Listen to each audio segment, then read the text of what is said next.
You may remember this car from the video I made about that camper I got. This car was on the trailer. It's Casey's 51 Chevy. It's in here. I'm doing brake work to it. One of the previous owners put disc brakes on the front. I think it has like aftermarket spindles. I'm not sure, but it has will look to be like late 70s GM front brakes of like a Malibu or something like that. Some kind of G body, and that's where they stopped. Everything else in the brake system in the car is stock. And the issue with these cars is that, well, first of all, they're drum, single chamber master cylinders. There's no bias front to rear. It's just, equal distribution, I guess you could say. So, the obvious solution would be like, oh, just put a disc brake master cylinder on it. Well, you can't, because here's the master cylinder. On these cars, the brake and the clutch pedal actually hinge on the master cylinder, which mounts under the floor. Forgot to mention that. So your floor is like here, and these come up through the floor. Little fingers go on there.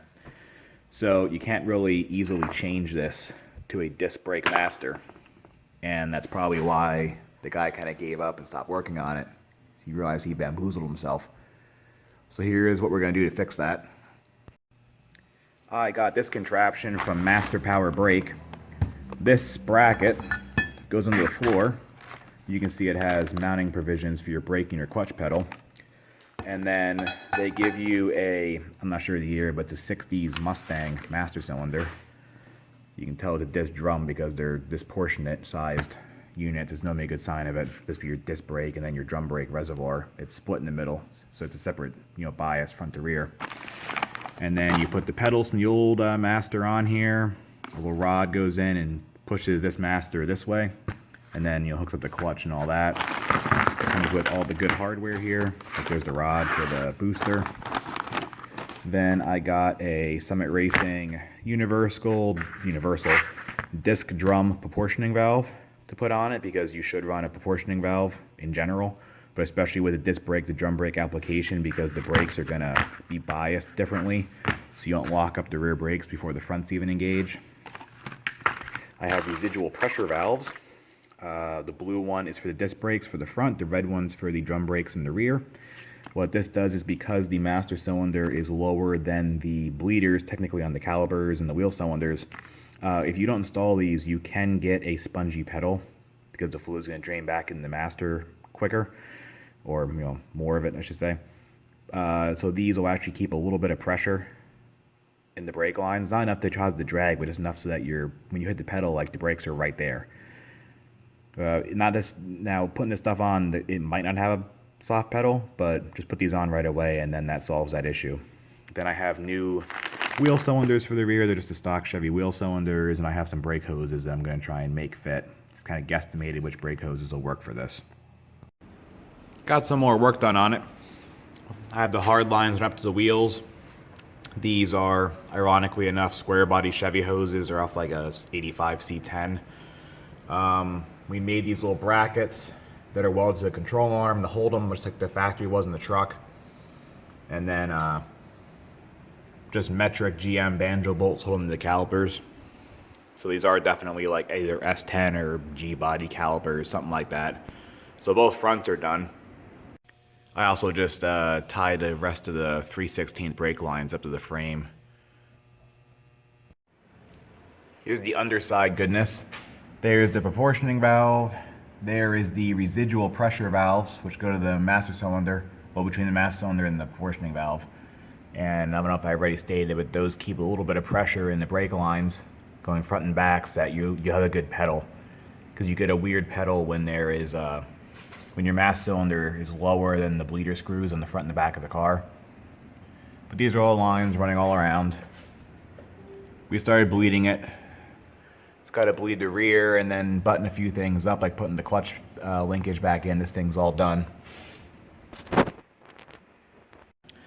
Another update here. We got this Tanks Incorporated gas tank for the Chevy. It's kind of neat. I had one of mine, but they improved the design since I bought mine. You can use EFI, which the pump would go in this plate, or the factory setup, which the fuel line goes in here. Uses the factory fuel sender. But yeah, it's baffled inside the tank here for an EFI pump.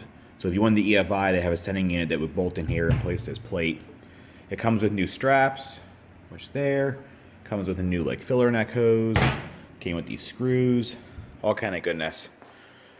So that should fix up the fuel situation. I just got to run a new line from the tank up to the fuel pump on the engine.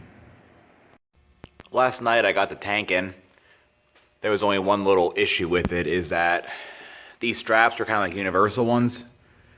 So they were cut to fit. The one hole, that side is drilled in it and it already has that little bend in it. And then they were just flat other than that. So I took the old straps and I just kind of laid these on top and bent them till they fit. Well, this tank's deeper than the old tank, so they're about an inch short. So I actually had to bolt them back together and remake them. But I ran a whole new fuel line into the factory spot, up to the frame rail here. It goes all the way up. It's probably hard to see, but it goes right into the new mechanical fuel pump I put on. Got it back on the ground here.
It's kind of tough. Unless you try doing it today.